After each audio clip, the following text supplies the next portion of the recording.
नाम, आपको भी प्रणाम।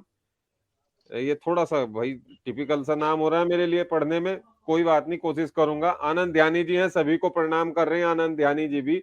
और शांति प्रसाद भट्ट जी के पास चलेंगे सबसे पहले।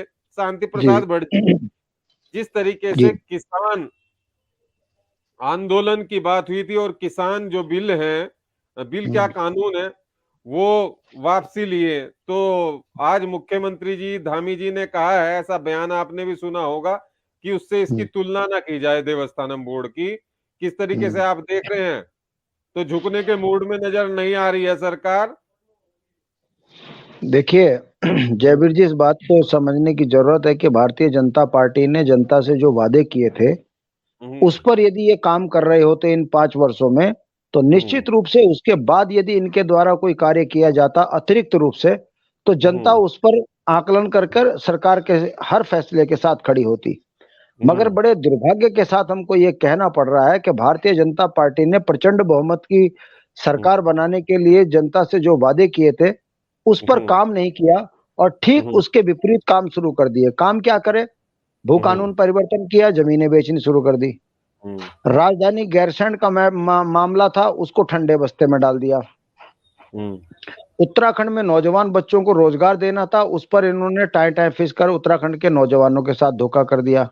हम्म। ऐसे में धीरे हम्म। धीरे जब भारतीय जनता पार्टी को यह महसूस हुआ कि जनता उनकी गिरफ्त में है, तो वो हम्म। उत्तराखंड के संसाधन के साथ साथ बेचने के साथ साथ हम्म। देवस्थानम बोर्ड बनाकर उन्होंने मंदिरों के पैसों पर भी गलत नजर रखी और हमारी परंपरागत कार्यों के हम्म। पंडे पुरोहितों के अधिकारों पर डाका डाल दिया। इससे हम्म। भारतीय जनता पार्टी को यह लग रहा था कि मोदी के नाम पर हम्म। उत्तराखंड का पर्वतीय समाज उनके खिलाफ आवाज नहीं उठा पाएगा। हम्म। इसलिए उन्होंने ये दुस्साहस करके देवस्थानम बोर्ड बनाकर हमारे परंपरागत कार्यों हम्म। पर अपना अधिकार जमाने का प्रयास किया। ना सिर्फ प्रयास किया, बल्कि बड़ी बेशर्माई के साथ इन्होंने 2 गुजरातियों को वहां सदस्य बनाकर अपनी हम्म। गोपनीय योजना स्थापित भी कर दी। और हम्म। देखिए, केदारनाथ हमारा एकांत प्रिय भगवान शिव का स्थान है। वहां पर आप देख लीजिए, आलीशान होटल बनाने की बातें भाजपा कर रही है। मतलब आप सोचिए, अब देवस्थानम बोर्ड बनाकर आपने जो हमारे पंडे पुरोहित थे उनके अधिकारों पर अतिक्रमण कर दिया। इससे स्पष्ट संदेश गया है कि भारतीय जनता पार्टी धीरे धीरे उत्तराखंड के हर उन संसाधनों पर कब्जा करना चाहती है जहां से स्थानीय लोगों की आर्थिकी मजबूत होती है। भाजपा को यह विश्वास नहीं था कि पुरोहित इनका विरोध करेंगे, क्योंकि ये अमूमन आम जनता में एक राय है कि जितने भी पंडे पुरोहित हैं ये भाजपा के अधीन हैं। और जब इसका विरोध होने लगा तो भारतीय जनता पार्टी से की समझ में ये नहीं आया कि आखिर ये विरोध हो कैसे गया। पहले तो भाजपा ने जैसे किसान आंदोलन को बदनाम किया, वैसे ही पंडे पुरोहितों के विरोध को भी इन्होंने कह दिया कांग्रेस के लोग उकसा रहे हैं, विपक्ष के लोग उकसा रहे हैं। मगर जब ये आंदोलन गति पकड़ा तो भारतीय जनता पार्टी को घुटनों में आना पड़ा। फिर आपने देखा कि एक मुख्यमंत्री बदला, 2 मुख्यमंत्री बदला, मगर क्योंकि जिस पूंजीपति को ये पनपाने के लिए इन्होंने ये काम किया है उसका इतना बड़ा दबाव है कि वो पंडे पुरोहितों की बातों को ना मानकर अपनी जिद पर अड़े हैं कि नहीं नहीं, देवस्थानम बोर्ड से मंदिरों की स्थितियां सुधरेंगी। जबकि इसके ठीक उल्टा ये है कि यदि जिस दिन देवस्थानम बोर्ड का जो क्रियान्वयन सही तरीके से हो गया, अस्तित्व लागू हो गया, तो उत्तराखंड का जो मूल पंडा पुरोहित है वो मात्र एक छोटा सा कर्मचारी बन के रह जाएगा और सारा धन जो है सरकार और उनके नुमाइंदे लेके चले जाएंगे। ऐसी स्थिति में आज यहाँ पुरोहितों ने विरोध किया, हमारा उनको खुला समर्थन था। डे 1 से हमारा ये कहना है कि हमारी परंपरागत पद्धति पर अतिक्रमण हम बर्दाश्त नहीं करेंगे।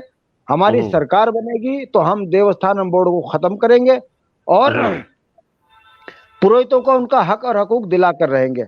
दुख की बात यह है, चुनाव का समय है, भारतीय जनता पार्टी घबराई हुई है कि कहीं पुरोहित समाज क्षेत्रीय दल के साथ खड़ा ना हो जाए। तो अब वो जनता के बीच में एक संदेश दे रही है कि हम कमेटी बनाएंगे, वो कमेटी जो निर्णय लेगी हम उस पर कार्रवाई करेंगे। कमेटी बना दी, उसकी रिपोर्ट आ गई है। रिपोर्ट आने के बाद उन्होंने कहा कि 2 मंत्रियों को हमने उप समिति बनाई है, वो उसका अध्ययन करेंगे और उसके बाद फैसला होगा। और इसको किसान कानून से ना जोड़ा जाए, ऐसा मुख्यमंत्री जी ने साफ तौर पर कहा है कि उससे तुलना मत करें। देखिए उसके पीछे की कहानी को देवस्थानम बोर्ड पर समझने की जल्द जरूरत फैसला है। होगा। हाँ जी।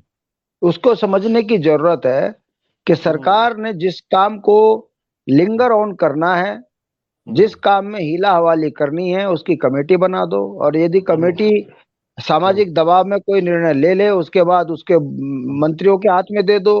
मंत्री भी यदि दबाव में कोई बात कह दे तो वो लोग कैबिनेट फैसले में इसमें मोहर लगाएंगे। और ऐसे करके अनेकों उदाहरण है। त्रिपाठी रिपोर्ट, भाटी रिपोर्ट, दीक्षित आयोग की रिपोर्ट आज तक सार्वजनिक नहीं हुई है।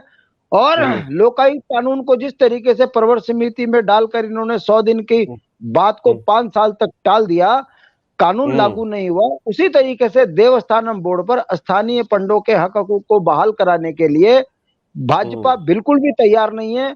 जिस तरीके से किसान बिल पर ये अड़े हुए थे, वो तो किसान बहुत ताकतवर थे, उन्होंने सरकार को झुका दिया। उसी तरीके से पंडे पुरोहित भी आज पूरी ताकत के साथ सरकार को ललकारने आए थे। सरकार थोड़ा बैकफुट पे गई है, मगर क्योंकि दिल्ली वाले ये दल है, दिल्ली के रिमोट कंट्रोल से चलने वाले हैं। धामी बेचारे नौजवान लड़के हैं, उनको समझ नहीं आ रहा वो बुराई में कहे तो कहें क्या। तो उन्होंने भी कह दिया कि उसको कृषि कानून से ना तोले और मेरी मजबूरी को समझे, मुझे 2 महीने इस केस इस देवस्थानम बोर्ड के मामले को लटकाने दीजिए। अगली सरकार अगर हमारी बन गई तो 5 साल फिर हम आपके सामने झूठ बोलेंगे, और अगर नहीं बनी तो ये कांग्रेस के उसमें पाले में छोड़ देंगे, विपक्षियों के पाले में छोड़ देंगे। और हम अपने रहते उत्तराखंड में पंडे पुरोहितों को हक और हकूकों को बहाल नहीं करेंगे।